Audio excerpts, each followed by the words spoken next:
Coucou, c'est Tata Nexua et aujourd'hui on va parler de comment gérer un retour positif, le fameux oui d'une maison d'édition. On verra la semaine prochaine le contrat et la semaine d'après ce qui se passe après le contrat, parce qu'on oublie un petit peu souvent, mais pour le moment on se concentre sur cette fameuse lettre ou ce mail que vous avez reçu, c'est un oui. Avant que vous posiez vos initiales sur les feuilles du contrat qu'on vous a envoyé, on va se poser un petit peu. Où qu'on en est ? Alors, ça y est, après des mois d'attente, vous avez reçu une lettre ou ce fameux mail tant attendu de la maison d'édition. Peut-être que c'est dans les spams, et peut-être que c'est un spam aussi, et qu'en fait ils vous demandent juste des informations, mais c'est peut-être bien la réponse que vous attendez. Allez, on ouvre et on découvre ensemble. Si la réponse est négative, rendez-vous dans la vidéo précédente de comment gérer un retour négatif. Si elle est positive, attendez, ne vous précipitez pas, on en parle. La réponse est positive. Hourra, c'est un oui. Pour la vie j'espère pas. Vous allez comprendre. Déjà, est-ce que c'est un oui franc ou un oui mais ? Oui mais. Exemple avec une lettre reçue d'une maison d'édition, nous avons l'honneur de vous annoncer que votre manuscrit a été sélectionné. Là, je passe quelques lignes. Toutefois, nous aimerions discuter de quelques modifications à faire avant l'envoi du contrat. Alors oui, j'ai un peu passé les lignes et les phrases, parce que c'est quand même un petit peu plus long que ça, mais on va dire c'était un petit peu pour vous montrer un exemple. Là, la ME dont j'ai masqué le nom, c'était un oui, seulement si j'acceptais de faire quelques modifications. Oui, alors on parle du coup déjà de travail éditorial, c'était de très grosses modifications et c'est pour cela que je n'ai pas accepté, c'était des modifications majeures. Par exemple, supprimer un personnage secondaire ou alors ajouter une histoire d'amour entre les deux personnages principaux, donc là, non, je n'ai pas voulu. What ? J'ai déjà parlé de travail éditorial, ou TE aussi, pour certaines maisons d'édition, mais qu'est-ce que c'est ? Alors en maison d'édition, je rappelle que c'est une entreprise, et que, comme toutes les entreprises, il existe différents postes, dont celui d'une directrice éditoriale. On peut aussi trouver la dénomination dans certaines ME, directeur, directrice de collection. Petit tour sur le CIDJ. En tandem avec l'auteur, le directeur de collection donne progressivement au texte sa forme définitive. Exiger d'un auteur qu'il retouche ou réécrive son texte demande de la diplomatie et un grand sens de la communication. Effectivement, le DE, comme on dit dans le jargon, va vous faire des propositions sur le texte. Bon, c'est-à-dire que là, vous venez juste de recevoir la lettre, et effectivement, on vous parle déjà de travail éditorial, donc votre texte a visiblement plu, le comité de lecture a adoré, mais il y a peut-être quelques axes à revoir. Alors que faire ? Ça va être à vous justement de choisir et surtout de réfléchir. Alors parfois c'est indiqué dans le mail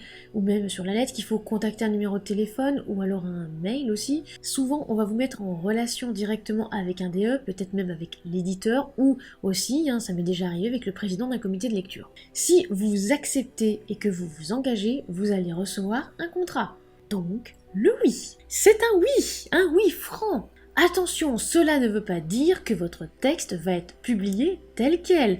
On n'oublie pas le travail éditorial qu'il va y avoir derrière et aussi peut-être toutes les petites embûches. Le oui franc signifie très souvent que le comité de lecture s'est mis d'accord, alors souvent à l'unanimité ou alors à une très très grande majorité, et cela signifie que la ME estime qu'il y a du potentiel dans votre ouvrage. Alors, qu'est-ce qui se passe maintenant ? Bien, vous allez envoyer vos informations, attention, ça va être vos informations personnelles, le numéro de sécu, cette fois-ci, voir quand j'en ai parlé des statuts des artistes auteurs, salariés et autres dans les précédentes vidéos, adresse, et dans quelques temps, recevoir votre contrat. Nous verrons effectivement le contrat la semaine prochaine. À valoir ou non ? Qu'est-ce que c'est que ce terme, l'avaloir ? Je sais que certains d'entre vous le voient passer par exemple sur les réseaux sociaux. Des fois certains auteurs vont dire « Ah oui, j'ai perçu tant d'avaloir », et puis d'autres vont dire « Ah bah non, moi j'ai pas reçu d'avaloir ». On décortique tout ça. Un écrivain qui a la chance d'être rémunéré pour son travail est généralement payé en droit d'auteur. Parfois, il bénéficie d'une avance qu'on appelle la valoir. Ce montant garanti lui est versé par l'éditeur et ce dès contrat de ses droits d'auteur une fois la commercialisation de l'ouvrage lancée. Alors voici un exemple qu'on peut trouver dans un contrat, voir le super lien dans les sources, un contrat commenté par la SGDL, vous devez vraiment l'étudier. Si vraiment vous n'avez pas le temps ou si vous êtes perdu, vous inquiétez pas, on va l'étudier ensemble la semaine prochaine. Au titre de l'exploitation de l'œuvre sous forme imprimée, l'auteur percevra un avaloir d'un montant de tant d'euros qui lui restera définitivement acquis quel que soit le niveau des ventes ou l'éventuelle résiliation du contrat. Cette avaloir sera versée selon l'échéancier suivant. Alors ça, c'est un exemple que l'on peut trouver dans un contrat bien avec un avaloir. Contrairement à ce que l'on peut lire parfois sur les réseaux sociaux et parfois dans certains articles, non, tous les auteurs édités ne touchent pas d'avaloir. Ce n'est pas du tout une obligation. Donc ne vous inquiétez pas si vous n'en recevez pas, et n'allez pas aussi dire « Ah bah dis donc, moi j'ai pas reçu d'avaloir, c'est vraiment n'importe quoi, ma maison d'édition elle fait pas son taf ». Pas obligatoire en fait. À titre personnel, je n'ai jamais reçu d'avaloir, pourtant je suis dans pas mal de maisons d'édition, et même des fois dans un comité de lecture d'une assez grande maison d'édition, et c'est pareil, les auteurs là-bas ne touchent pas d'avaloir. Attention, ce montant ce n'est pas une prime ou un cadeau. Je répète, mais c'est décompté en fait des droits d'auteur que vous allez percevoir plus tard. C'est on va dire voilà une avance sur vos droits d'auteur. Ne pensez pas, parce que je l'ai déjà vu aussi dans un post, qu'on vous offre une prime. Allez, ouais, tiens, j'ai reçu une prime de temps. Non. Alors ça y est, vous êtes décidé, même si c'est un oui mais ou un oui, vous allez signer avec la maison d'édition. Attention, comment réagir? Ça y est, vous avez reçu le contrat? Mail ou papier, peu importe, vous le lisez. Lisez. Vous lisez le contrat, toutes les lignes. Je sais, ça peut être chiant, très barbant, ennuyeux, tout ce que vous voulez, mais il faut le lire. Alors, ça peut paraître peut-être bête ce que je vais dire, mais ne signez pas tout de suite. Je reçois beaucoup trop de MP d'auteurs qui ont signé mais trop vite le contrat, qui parfois ne l'avaient même pas lu, n'avaient même pas vérifié certaines informations, et qui se sont retrouvés après bloqués. Parfois aussi, certains auteurs pensent que tous les contrats se ressemblent, donc ils ne les lisent pas. Ils sont des fois déjà dans des maisons d'édition, ou parfois ils sont déjà aussi auto-édités, et ils sont tellement heureux d'avoir reçu un contrat d'une maison d'édition, qu'ils signent, et hop, ils apposent leurs initiales, et basta. Non. Franchement, soyez prudents. Donc, on le lit, si possible, on prend conseil avec des amis auteurs, des juristes également. On peut aussi demander de l'aide sur les RS. On ne comprend pas tout, please, on ne se précipite pas à signer. Car une fois que c'est signé et le délai de rétractation passé, ça peut être très compliqué. La galère pour retrouver ses droits et partir. Donc, on prend le temps, même si le champagne a été débouché. Et surtout, on fait bien la différence. La différence entre quoi, vous allez me dire? Différence entre maison d'édition à compte d'auteur et d'éditeur. Alors, comme dirait Fish, de Fish Eye Podcast, c'est le quart d'heure où on va se faire des amis. Alors, d'un point de vue purement objectif de la définition, voilà ce qu'indique le SNE. Le SNE, c'est le syndicat national de l'édition. Son point 6, surtout de la FAQ, est très intéressant. Il peut arriver qu'un auteur souhaite prendre lui-même à sa charge les coûts de publication de son livre. Dans ce cas de figure, il ne s'agit pas d'un contrat d'édition à proprement parler, puisque l'éditeur ne supporte pas le risque économique qui lui incombe normalement. Les contrats dans lesquels un éditeur propose de ne rémunérer l'auteur qu'au-delà d'un certain seuil de vente, qui n'est pas toujours atteint, s'apparentent également à l'édition de compte d'auteur. Le SNE veille à ne pas accepter parmi ses membres des entreprises qui pratiquent l'édition à compte d'auteur. Dans une autre définition du CNL, cette fois-ci, on peut retrouver « c'est donc l'auteur qui paie les frais d'impression et de publicité de son livre ». Et pour la SGDL, histoire que vous compreniez bien, le contrat d'édition traditionnel d'un livre est un contrat par lequel l'auteur cède à un éditeur, en contrepartie d'une rémunération, le droit de fabriquer ou de faire fabriquer en nombre des exemplaires de l'œuvre. Je vais répéter cette phrase, mais l'auteur cède à un éditeur le droit de fabriquer des exemplaires en nombre. C'est à l'éditeur d'en assurer la publication et la diffusion. Ne sont donc pas des contrats d'édition, les contrats à compte d'auteur et les contrats aussi à compte de demi, mais j'ai rarement vu, on va dire, des contrats à demi, on va dire comme on dit. Vous ne m'en avez pas forcément communiqué, c'était surtout des contrats à compte d'auteur. On poursuit dans la définition. Le contrat à compte d'auteur est un contrat par lequel l'auteur verse à l'éditeur une rémunération pour que ce dernier fabrique en nombre des exemplaires de l'œuvre ou la réalise sous une forme numérique et en assure la publication et la diffusion. Voilà, alors je vous ai mis tous les liens dans les sources, effectivement. Ce n'est donc pas moi qui donne la définition, c'est pas ma définition, c'est la définition quand même de 3 sites différents de l'édition. Je veux dire, le SNE, la SGDL, ce n'est quand même pas rien, ce n'est pas juste une définition sur un blog. Voir ma vidéo sur les recherches concernant tout ce qui est fiabilité des sources, etc. Donc on s'attarde un petit peu sur cette ligne, hein, quand l'auteur verse à l'éditeur une rémunération pour que ce dernier fabrique en nombre des exemplaires. Alors oui, certains vont me dire, oui mais parfois la ME va réclamer des achats d'exemplaires pour que le livre sorte, juste pour démarrer, rien de plus. Ah oui, d'accord, très bien. Si ça vous plaît, il n'y a absolument aucun problème. Hein, allez-y, sauf que du coup vous allez payer pour que votre livre sorte. Ah oui, parce que du coup si vous ne payez pas, votre livre ne va pas sortir. Donc on est d'accord que vous payez pour que votre livre sorte. Alors après vous allez me dire, oui mais vous l'avez accepté, vous avez lu le contrat. Très bien, si c'est votre cas, aucun problème. Et du coup, même si c'est qu'au début, on vous a quand même obligé à payer des exemplaires. Mais sachez que certaines ME, un an après, redemandent aux auteurs d'acheter des exemplaires. J'ai reçu, on va dire, un témoignage d'un auteur qui a dit qu'au bout de 3 ans, sa maison d'édition lui avait imposé, il m'a envoyé le mail, lui avait imposé d'acheter 30 exemplaires de son ouvrage. Sinon, en gros, à cause de lui, la maison d'édition n'allait pas réussir à tenir, quoi. Alors oui, je veux bien, parfois justement, il y a des petits éditeurs, bon là, c'était il y a longtemps, hein, c'était pas en période de confinement, hein, évidemment, je remets le contexte,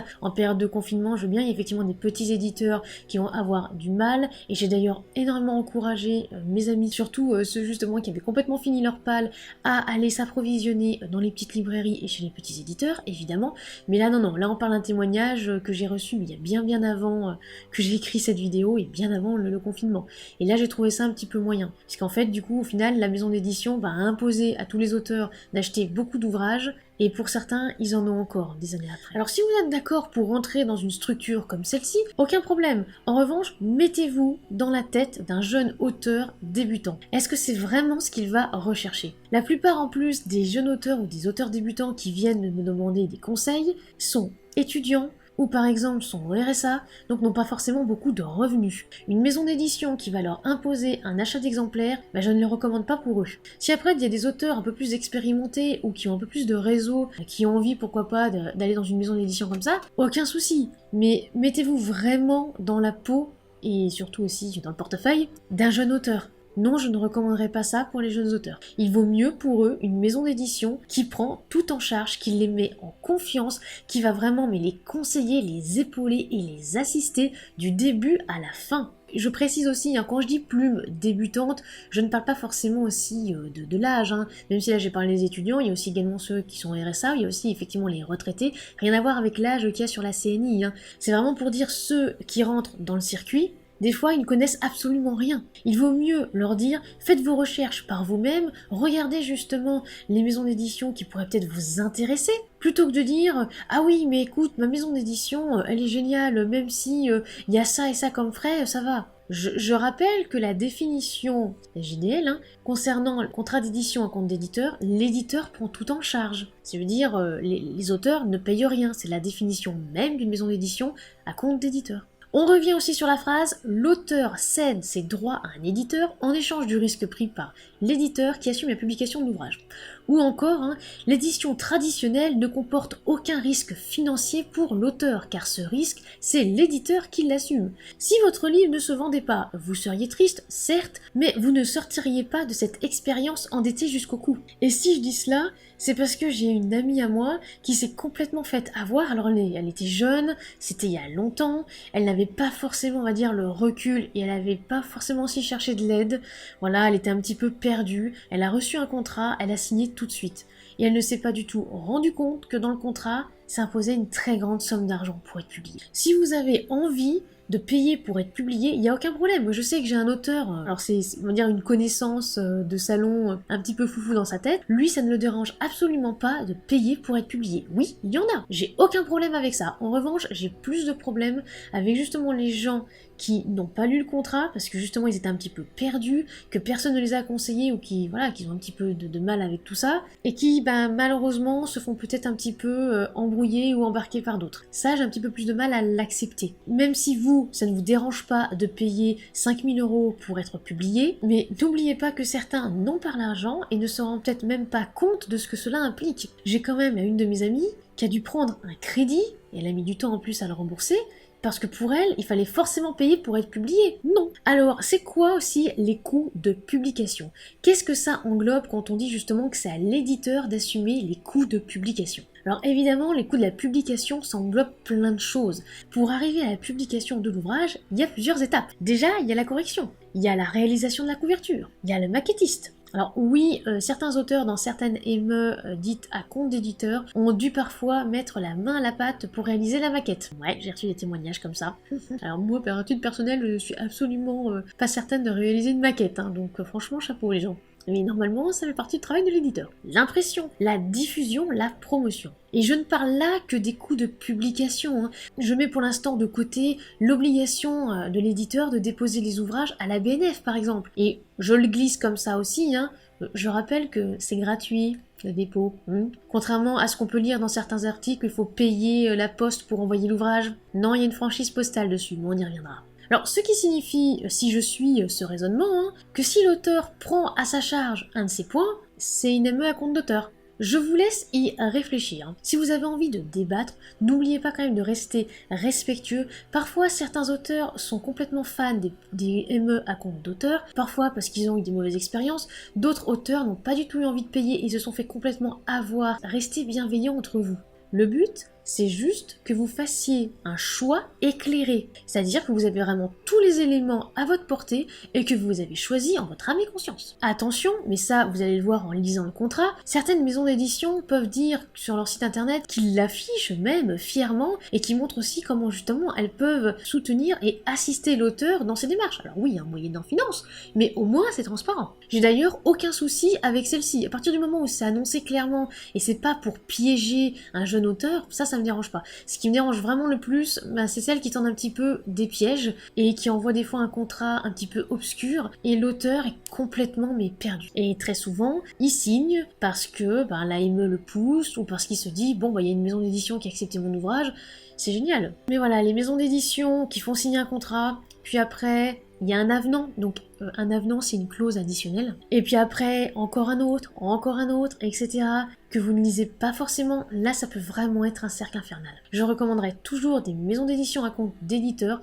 soit celles dans lesquelles je suis, parce que je sais à peu près comment ça fonctionne, soit celles avec lesquelles je travaille, soit également celles dont j'ai croisé les éditeurs en salon, ou alors que je connais pas mal d'auteurs dans cette maison d'édition. Alors oui, parce que si je connais juste un auteur dans la maison d'édition, il n'y a qu'un seul point de vue, ça c'est pas forcément très objectif. J'aime bien quand il y a vraiment beaucoup de points de vue, quand il y a plusieurs points de vue justement pour appuyer vraiment là-dessus. Alors il y a une personne, je la connais absolument pas, hein, qui a fait une liste des maisons d'édition pratiquant le compte d'auteur ou participatif. Je n'en fais pas la promotion, je vous laisse le lien dans les sources pour que vous fassiez votre propre avis. Je répète, ce n'est pas moi qui ai fait cette liste, il y a quelques noms, parfois oui que je connais, ou même des fois que je connais pas, hein.